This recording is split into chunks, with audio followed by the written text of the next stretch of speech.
자, 열세 전세역전 공략주 한 종목씩 열어보도록 하겠습니다. 첫 번째 라운드 하창원 본부장의 종목부터 확인해 보시죠.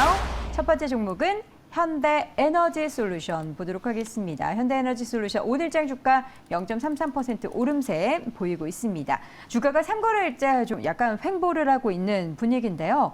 지금 시점에서 현대에너지솔루션 어떻게 좀 기대할 만한 시세 분출할 수 있을까요? 네, 좀 꿈틀꿈틀하고 있어서 일단 좀 관심을 가져보시면 좋지 않을까라고 보고 있고요. 사실 이제 3분기 실적이 좋지 않을 것이라는 이런 전망이 많았는데 그 시장 컨센을 뛰어넘는 실적이 나왔습니다. 매출 부분에서는 1%대 상승으로 그쳤지만 영업이익 부분에서는 20%가 넘게 좀 상승이 나오는 부분들이 좀 있었고요. 그다음에 최근에 이제 태양광이나 풍력에 대한 부분들이 이제 미국의 선거 이후로 조금 이슈가 이 모멘텀이 좀 둔화가 되지 않을까라는 좀 부분으로 많이 좀 조정을 받았는데 그런 부분들이 이제 선거 결과가 레드 웨이브가 아니라 이제 블루 웨이브 쪽으로 좀 나오고 있는 상황이죠. 그러다 보니까 거기에서도 좀 어느 정도 해소 국면이 나오지 않을까라고 생각을 하고 있는 상황이고 최근에서 수급적인 부분에서도 좀 긍정적인 흐름들이 나오고 있습니다. 사실 주가의 위치 에너지가 그렇게 낮다고 보기는 어려운데 연기금도 최근에 좀 연달아 매수를 해주고 있는 상황이고요.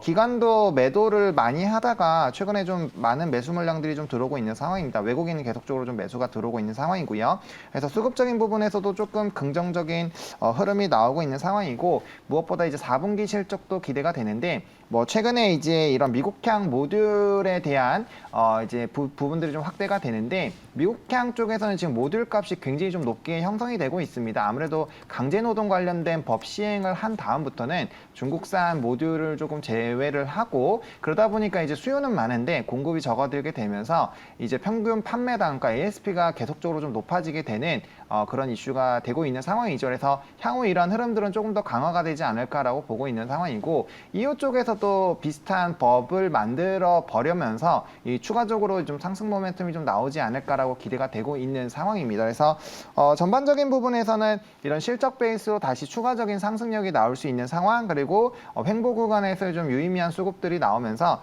추가적인 좀 상승력 부분들 그리고 좀 둔화됐었던 이런 이제 태양광이나 풍력에 대한 모멘텀들 그리고 G20에서도 분명 이런 재생에너지 쪽에 대한 얘기는 나올 수밖에 없거든요. 탄소 중립이라든지 향후 이제 기후 변화에 따른 우리가 앞으로의 환경적인 부분들을 챙겨본다라고 했을 때 이런 수요 증가로 나타날 수밖에 없고 무엇보다 이제 러시아 우크라이나 전쟁으로 인해서 에너지 자립도를 높이기 위해서는 결국엔 이제 재생에너지 쪽으로의 수요를 확대를 할 수밖에 없는 국면이어서 그런 전반적인 분위기로 봤을 때는 충분히 좀 긍정적으로 보실 수 있지 않을까라고 보고 있는 상황입니다. 그래서 가격 전략을 바로 말씀을 드리면 일단 이 박스권에서 매수를 좀 진행을 해보시면 좋을 것 같고 58,000원까지 분할 매수 해보시면 좋을 것 같고요. 1차적인 목표가는 75,000원이고 2차는 전고점 돌파한 9만원 생각해보시면 좋을 것 같고 손절 라인은 51,000원으로 이 박스권 하단보다도 조금 더 낮으면서 이전에 시세 초입 부분에 이제 상단 라인 하단 부분을 깨지 않으면 충분히 좀 끌고 가보셔도 괜찮겠다라는 관점으로 말씀을 좀 드려보도록 하겠습니다. 네, 첫 번째 공략주 현대에너지솔루션 목표주가 75,000원 함께 확인을 해봤습니다. 앞으로 흐름 어떻게 진행이 될지 태양광 관련해서는 계속해서 중장기적으로 바라봐야 될 이슈이기 때문에 단기적인 주가 부침이 어떻게 또 극복이 될지 지켜보겠습니다. 자, 두 번째 공략주 이어서 보도록 하죠. 김지은 대표의 공략주는 뭘까요? PSK 보도록 하겠습니다. PSK 오늘장 주가 6%대 강세 보이고 있습니다. 하루하루 주가의 급등과 또 되돌림, 또다시 급등이 연출이 되고 있는데 최근에 수급적인 특징을 봐도 외국인 투자자들이 좀 사다가 어제는 좀 파는 움직임이 보였습니다. PSK는 어떤 점이 지금 최근에 주가의 급등을 만들었을까요? 네, 일단은 큰 틀에서 반도체를 보면 반도체 업황에 대한 투심은 좀 회복 국면에 있는 건 맞는 것 같아요. 네. 확실히 반도체 관심이 많아지고 말씀 주신 대로 외국인 수급이 좀 들어오고 있고요. 대표적으로 반도체가 이 경기 선행 지표에 한 6개월 정도 선행하는데 일단은 엄청나게 줄어든 수요에 못지않게 공급도 지금 키옥시아, 그다음에 하이닉스, 그다음에 마이크론까지 계속적으로 감산하면서 엄청난 수요 위축 못지않게 엄청난 감산이 예상이 되고 있고요. 과거에도 이렇게 수요가 줄어들었을 때는 과거에 세계 분기 이후에 정상화가 되고 있다. 그래서 그렇게 유추해 봤을 때는 빠르면은 내년 2분기부터는 재고가 급격하게 감소할 것으로 예상하고 있어서 그거에 대한 선반영으로 재고 정상화에는 물론 1년이 필요하지만 이 반도체 재고 정상화에 따른 그 소위 말한 경기 선행 지수가 돌아올 것으로 보고 있기 때문에 회복 국면에 있다고 보고 있고요. 이 반도체 관련돼서는 삼성전자는 지금 나 혼자 내기를 가겠다 해서 감산 아직 안 하고 있잖아요. 그래서 삼성전자 3D 낸드 투자는 여전히 하반기에도 견고하고 본격화될 거라고 보고 있어서 3D 낸드 투자의 수혜를 받을 것으로 예상하고 있고요. PSK는 이 포토 리지스트, 감각액의 찌꺼기를 제거하는 장비인데요. 이쪽에서 세계적인 장비 업체인데 글로벌 시장 점유율 1등이고요. 그다음에 국제 반도체 장비 협회에서 유일하게 국내 장비 업체 중에 글로벌 기술 경쟁력을 인정한 회사입니다. 그만큼 기술 진입 장벽이 높고, 물론 그 삼성전자 휴대폰 관련돼서 그 엑시노트 관련된 비중이 처음으로 축소되고 이제 퀄컴 비중이 더 늘어남에 따라 그런 스마트폰에 대한 칩에 들어가는 테스트 물량이 줄어드는 거에 대한 우려가 있어서 상당 부분 이 부분이 주가에 반영이 됐고요. 그래서 그 소위 말하는 모바일 쪽 부분은 취소하고 자율주행에 반도체 칩이 대충 몇 개 들어가는지 아세요? 자율주행에 몇 개 들어가는지 세보지는 제가 않았지만 대략. 네. 모르죠. 네. 세보질 않았는데. 그러니까 지금 휴대폰에 원래 초창기에 휴대폰 나올 때 그거보다 한 몇백 개는 더 맞습니다. 들어간다면서요? 지금 휴대폰 한 10개 정도 돼서 지금은 카메라 모듈이 엄청 사양이 좋아지니까 네. 50개까지 늘어났거든요. 휴대폰도 5배가 늘어났는데 자율주행은 1,500개에서 2,000개가 들어가거든요. 그러니까 휴대폰 뭐 50개로 치면 거기에 뭐 한 40배 가까이가 더 들어가는 거죠. 그러니까 물량 자체가 뭐 비교도 안 될 정도로 폭증하는 거고요. 그다음에 단가도 당연히 비싸지고 있습니다. 그래서 이거 관련된 그 소위 말한 자율주행과 전장에 대한 수요가 매출단에서 굉장히 큰 폭으로 증가할 것으로 기대를 하고 있고요. 두 번째는 해외에 그 소위 말하는 비메모리 반도체 쪽 테스트 물량이 정상화되는 국면으로 나올 것으로 보고 네. 있습니다. 네, 그래서 이제 그 매출과 이익이 올해는 그러니까 3분기는 실적이 엄청 좋았거든. 기대한 네. 것보다 컨센단에서 매출 15% 이상 컨센 나왔고 영업이익은 68% 증권사 실적 추정치를 상회하는 좋은 호실적을 보여줬거든요. 네. 그래서 이게 올해보다는 내년에 좀 더 실적에 대한 모멘텀을 갖고 있어서 PSK 같은 경우는 거의 뭐 고점 대비해서 계속 한 29,000원에서 지금 18,000원까지 거의 40% 넘게 빠졌었거든요.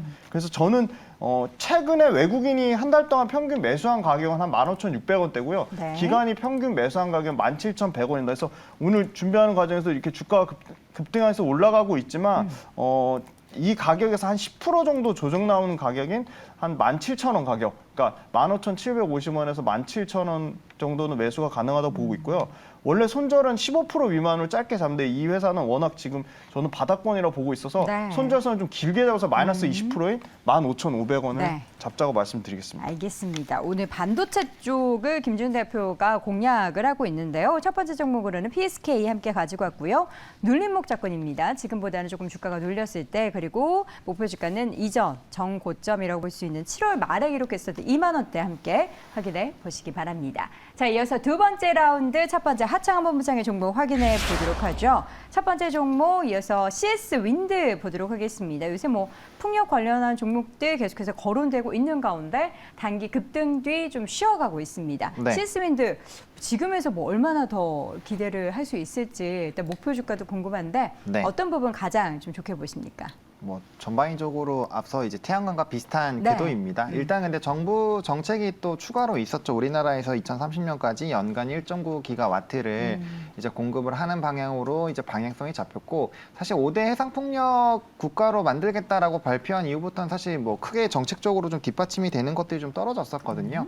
근데 이렇게 이제 확대 보급을 한다라는 거는 국내에서도 활성화가 된다라는 것이고, 그럼 거기에 따른 좀 이제 정책적인 추가적인 기대감들이 좀 많이 나올 수가 있다라는 부분에서 좀 긍정적이다라고 볼 수가 있고요. CS윈드 같은 경우는 이제 이 실적적인 부분에서도 좀 긍정적으로 변하고 있는 상황입니다. 사실 이제 수주라든지 이런 부분에서의 조금 물음표가 있었는데 최근에 뭐 수주 흐름들도 굉장히 좀 좋은 상황이고, 네. 뭐 이제 풍력 타워 쪽에서는 뭐 거의 전 세계적으로 독보적인 지위에 있는 회사다라고 보시면 좋을 것 같습니다. 그래서 거기에 따른 이제 전 전 세계적으로 풍력에 대한 또 확대 기조들이 나오고 있는 상황이어서 거기에 따른 좀 수혜도 같이 받을 수 있는 상황이다라고 보시면 좋을 것 같고 뭐 매출이나 영업이익단도 50%씩 넘게 좀 좋아지고 있다라는 부분들 그리고 이제 4분기 이후에 이제 지속적으로 이런 이제 정책적인 부분들 그리고 이제 이 에너지적인 이런 부분에서의 좀 수요가 늘어나면서 네. 이제 연간 목표도 계속적으로 좀 높아지지 않을까라고 보고 있고 특히나 이제 유럽과 미국 지역에서의 좀 본격화 기대감이 나타나는 부분들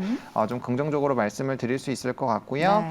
그다음에 이제 수급적으로 봤을 때도 지금 최근에 외국인과 기관의 순매수 굉장히 많이 들어오고 있고 무엇보다 사모펀드가 최근에 엄청나게 담아주고 있는 상황입니다. 그래서 이런 부분들 좀 긍정적으로 보시면 좋을 것 같고요. 네.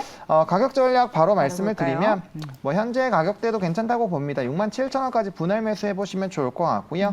1차적인 목표가는 76,000원, 2차로는 9만 원대까지 충분히 볼 수 있는 상황이다라고 보고 있고요. 손절 라인은 6만 1,000원 깨지 않으면 끌고 가보셔도 괜찮겠다라고 정리드리겠습니다. 알겠습니다. 시스윈드 가격 전략 함께 세워봤습니다. 자, 마지막으로 김재윤 대표 두 번째 라운드 공략주 이어서 보도록 하죠. 또 다른 반도체 관련한 종목 두산 테스나 보도록 하겠습니다. 오늘 반도체 관련한 종목들 지금 다 오르고 있거든요. 두산 테스나도 5%대 강세예요. 이 종목은 어떻게 볼까요? 네, 이 회사도 지금 현재로서 가격적으로 상당히 부담되는 건 맞는데요. 상당히는 아니잖아요. 사실 이전에 기록했던 뭐 4만 원대까지 네, 올랐던. 맞습니다. 지금 보니까 가격적으로 35,000원 이상에서는 35,000원에서 42,000원 구간까지는 사실 매물대가 그렇게 크게 많지는 않거든요. 네. 그래서 일단 목표가는 저는 한 38,000원, 37,000원까지는 목표가 가능하다고 보고 있고요. 두산 관련돼서 이제 그 소위 말하는 4월 달에 두산 가족이 되면서 이 소위 말하는 로봇 관련돼서도 로봇에도 엄청나게 반도체가 많이 들어가기 때문에 그쪽하고의 시너지 효과도 누릴 거라고 기대를 하고 있고요. 그다음에 기존의 시스템 원칙 SoC 주력에서 뭐 컨트롤러라든지 다양한 마이크로 컨트롤 유닛 그리고 뭐 이미지 센서 등 그 소위 말하는 어플리케이션을 굉장히 다각화한다는 건 매출의 그 성장이 좀 다각화될 것으로 기대하고 있어서 네. 해외 비메모리 쪽 업체 쪽으로 고객사도 좀 다변하고 매출의 그 매출에 그러니까 소위 말한 그 매출 처도 다변하고 고객사도 다변화할 네. 거라고 보고 있어서 그 부분을 좀 기대를 하고 있고 어찌됐건 반도체 후공정 관련된 웨이퍼 테스트 업체이기 때문에 후공정은 대만이 꽉 잡고 있는데 이 부분에 대해서 굉장히 삼성전자도 그렇고 하이닉스도 그렇고 후공정에 다시 좀 경쟁력을 키우려고 하고 있습니다. 왜냐하면 비메모리 같은 경우는 그 메모리 반도체는 전공정이 중요한데 비메모리는 후공정 테스트 업체가 굉장히 중요합니다. 그래서 이 부분에 비메모리 테스트 관련돼서는 계속적으로 좀 주목을 받을 것으로 예상하고 있습니다. 네, 알겠습니다. 마지막 종목 두산 테스나. 근데 목표 주가 이제 공략할 만한 가격대를 조금 눌러서 공략을 해야 되잖아요. 네네. 가격 전략을 함께 보도록 하겠습니다. 네, 목표가는 한 네. 37,000원 정도고요. 매수가는 26,500원에서 29,500원입니다. 그래서 아마 지금 오늘 가격 기준으로는 최소한 한 8%에서 9% 정도 하락하는 조정 안 가격으로. 오면요? 네, 그냥 네. 놓쳐야 되나요? 네. 네? 조정 안 오면 놓으셔야 되나요? 조정 안 오면 네, 제 몫이 아니라고 생각하겠습니다. 그래요? 네. 그 가격대 아니면 사지 네. 말라. 네, 대신 네. 목표 주가를 37,000원으로 네, 조금 더 높게 잡아주셨습니다. 자, 이렇게 해서 오늘 공략주 4종목 함께 확인해봤고요. 오늘 이 시간 헤르메스 스탁의 하창원 본부장, 훈훈한 주식 김지훈 대표 두 분 함께했습니다. 고맙습니다. 감사합니다. 자, 오늘의 공략주 하나 더 확인해 보는 시간. MBN골드 박준남 매니저 이번에는 화상으로 만나보도록 하겠습니다. 매니저님 안녕하세요. 네, 안녕하세요. 박준남 매니저입니다. 네, 오늘장 지금 코스닥은 엄청 좀 상승폭 키우는데 코스피가 네. 좀 고전을 면치 못하고 있습니다. 자, 오늘 시장에 대한 의견부터 좀 들어볼게요. 업입니까? 다운입니까? 네, 오늘 시장은 업으로 말씀드리도록 하겠습니다. 네, 오늘 시장에 대한 의견은 업 말씀해 주셨는데요. 코스피도 어떻게 상승 전환 시도할 수 있을까요? 네, 코스피보다는 코스닥이 좀 더 강한데 어제 뭐 금융투자 소득세에 관해서 뭐 논란이 많았었는데 이게 민주당에서 이제 반대해서 이게 검토 입장을 선회하면서 시장이 좀 이렇게 우호적인 반응을 보인 것 같습니다. 지금 거래소 같은 경우에는 좀 더 일찍이 좀 상승을 했기 때문에 좀 옆으로 지지부진한 모습인데 코스닥 같은 경우에는 코스피 상승분에 비해서 한참 못 갔거든요. 그래서 지수는 그렇게 뭐 이로 업은 제가 말씀드리지만 종목별로 대응을 하시면 좋을 것 같고 앞으로 11월 달에는 크게 악재가 없기 때문에 무난하게 지수가 점진적으로 올라갈 것이다. 그렇게 말씀드리도록 하겠습니다. 네, 자 그렇다면 오늘자 이제 공략주 보기 전에 기존의 3기와 DY파워 수익률 내용부터 잠깐 확인해 볼까요? 네, 3기 하나 보겠습니다. 3기도 10월 26일 날 3,350원을 우리가 편입을 했죠. 네. 딱 이 구간에 편입을 해서 지금 현재 장중 최고치가 33.4% 정도, 34.4% 정도. 이쪽에 고점을 능가해버렸네요. 매물대 흡수하는 모습이 상당히 흐름이 좋아 보입니다. 그리고 올해 흑자 전환도 있고요. 매출도 꾸준하게 증가하기 때문에 또 자회사 상장권도 있죠. 그래서 1차 목표가가 4,000원을 달성을 했고 2차 목표가가 4,500원입니다. 근데 오늘 보니까 30원 정도, 4,470원 정도네요. 2차 목표가도 조만간 리뷰하게 되지 않을까 그렇게 말씀드리고 정고점이 한 5,000원대니까 5,000원대까지는 충분히 한번 길게 긴 호흡으로 보시면 좋을 것 같고요. GY 파워 한번 좀 보도록 하겠습니다. GY 파워도 약속을 지켰네요. 121선 12,000원. 지금 현재 장중 최고치 14.2% 정도 되거든요. 우크라이나 재건지를 우리가 편입을 했는데 역시나 120을 터치해주고 강하게 돌파하는 모습입니다. 그래서 축하드리고요. 이 종목 같은 경우도 이제 2차 목표가가 13,000원이니까 충분하게 들고 가시면 13,000원도 드리지 않을까 그렇게 말씀드리도록 하겠습니다. 네. 자, 그러면 오늘장 공략주는 뭘까요? 네, 오늘 종목은 3기를 능가해야 3기보다 더 좋은 종목이라고 좀 말씀드리고 싶네요. 지금 현재 3기하고 삼성모터스에서 지금 친환경 전기차 편입을 해서 수익을 우리가 많이 가져갔잖아요. 그래서 최근에 작년에 대기업 삼성외과에 인수된 자동차 부품 중 하나 있더라고요. 저평가 됐는데 5,790원에 코프라라는 종목을 한번 편입해 보도록 하겠습니다. 네. 이 종목은 앞으로 우리가 진짜 많이 기대해봐도 될 좋은 종목일 것 같아요. 이 종목이 작년엔가 2,500억에 삼성애가 총나이 쪽 작은 오빠 쪽에 그 아들들 조카들한테 인수가 됐는데 홍정혁 씨죠. 지금 대표이사가 인수할 때 2,500억 정도였는데 지금 보니까 인수 시총이 지금 현재 시가총액이 한 1,600억, 1,700억 정도 되죠. 인수할 때 지분 한 50% 정도 인수할 때 2,500억이 됐는데 상당히 지금은 주가가 시총이 낮아져 있다. 이렇게 말씀드리고 인수할 때 지분 50% 정도가 2,500억입니다. 지금 시가총액 1,600억인데 이 종목이 이제 삼성애가 쪽 하면 BGF입니다. 그죠? 보강그룹이죠. BGF가 삼성애가이기 때문에 앞으로 성장이 엄청난 기업이다. 그냥 삼성애가 쪽에 인수됐으니까 거기에 그냥 더 이상 부연 설명은 필요 없을 것 같아요. 그래서 앞으로 기업의 일감이나 매출이나 영업이나 그 정도는 진짜 앞으로 우리가 좀 기대를 많이 해봐도 되지 않을까 그렇게 말씀드리도록 하겠고요. BGF 그룹이 이 회사를 이제 인수를 했죠. 작년에 이제 인수를 해가지고 이번에 본격적으로 BGF 에코바이오라는 계열사가 있습니다. 이 회사를 코프라 자회사로 편입시켰습니다. 이유가 있겠죠. 아주 진짜 중요한 것 같아요. 이 BGF 에코바이오가 무슨 회사냐면 생분해성 플라스틱 제조하는 공급회사입니다. 그러면 우리가 BGF 그룹 생각하면 가장 뭐가 떠오릅니까? CU 편의점이 생각나죠. 그게 벌써 15,000개 정도 넘어갔거든요. 그게 이제 국내 1인데 여기에 이제 납품하는 거죠. 근데 왜 그러면 코프라하고 무슨 연관이냐? 코프라가 바로 자동차 차량 경량화에 가벼운 기능인 고기능성 폴리 소재를 생산하는 기업입니다.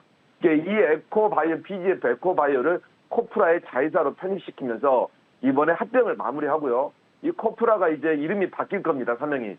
BGF 에코 머티리얼즈래요. 그래서 보시면 될 것 같고 BGF 리테일 같은 경우는 편의점 같은 경우는 지금 현재 업계 1인데 매출이 한 8조에다가 영업이익이 한 2,600억 되죠. 네, 그렇게 보시면 될 것 같고 코프라는 차량 경량화 소재인 고기능성 폴리머 소재를 생산하는 기업이다 말씀드리고 이 회사 같은 경우 코프라가 지금 현재 전기차용 소재를 개발을 하고 거기에 27가지 부품이 들어갑니다. 왜? 차량 전기차에 가장 중요한 게 뭐예요? 바로 연비죠. 그래서 가벼운 이 부품이 들어가는데 여기 회사의 매출 비중이 한 20에서 25% 정도 됩니다. 그리고 시장당 3조 원 정도 됩니다.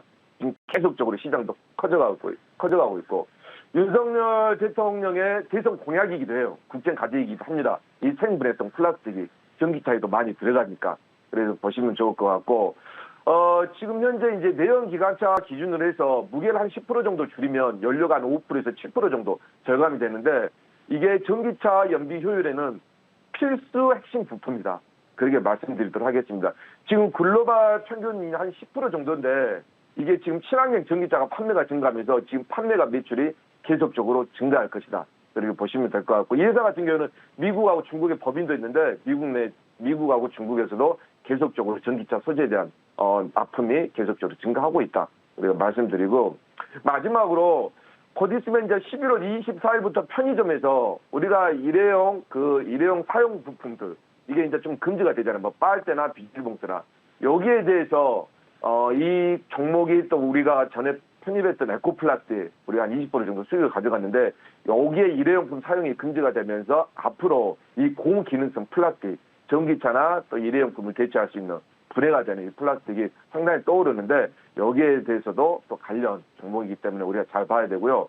올 초에 이 회사가 이제 인수를 하면서 유상증자나 BW나 CB를 많이 발행을 했더라고요. 근데 유상증자 가격도 한 8,500원 정도 거의 그리고 BW나 CB 같은 경우에도 지분을 늘리면서 한 6,000원대 다 이상입니다. 그러니까 지금 가격은 상당히 매력적이죠. 말씀드리고 재무구조 보시게 되면 1,000억대에서 작년에 한 2,000억대인데 올해는 2,000억 무난히 넘어갈 것으로 보이고요. 영업이익은 3분기가 나왔습니다. 좀 줄었는데 당기순이익이 한 8억 정도 작년에 나왔는데 지금 당기순이익이 보시게 되면 3분기까지 보게 되면 거의 한 300억 가까이 나와 있습니다. 그래서 이 코프라의 실적은 정말 지금보다는 앞으로가 너무 중요하다. 그렇게 말씀드릴 수 있도록 하겠습니다. 한번 차트 한번 좀 보도록 할게요. 예, 코프라 크게 한번 14,000원대까지 찍고 다시 한번 바닥까지 온 부분에서 바닥을 잡고 이제 올라가는 모습인데 121선 지금 부근입니다. 지금 바닥에서 살짝 올라오는 모습이 보이는데 아직까지 거래량이 아무런 거래량이 없어요. 사실 이 가격대가 원래 표준 가격이거든요. 7,000원대가. 그래서 이 종목 코프라 같은 경우에는 121선을 돌파하면서 거래량을 좀 동반하면서 한번 크게 모습을 보여주지 않을까. 너무 저평가되고 앞으로 실적이 너무나 기대되는 종목이다. 숨은 종목이다. 자동차 부품주에. 그렇게 말씀드리도록 하겠습니다. 가격 전략은요. 1차 목표가는 아까 제가 말씀드렸다시피 7,000원. 7,000원이면 예, 정고점 부분 바닥에서 정고점 부분 정도 되네요. 그리고 2차 목표가는 8,000원 정도. 예, 10,000원 충분히 찍어줄 수 있을 거라고 보고 손절가는 최저점인 4,500원 정도 제가 제시하도록 하겠습니다. 네, 오늘의 공략주는 박준남 매니저의 코프라 함께 들어봤습니다. 말씀 고맙습니다. 네, 감사합니다. 네.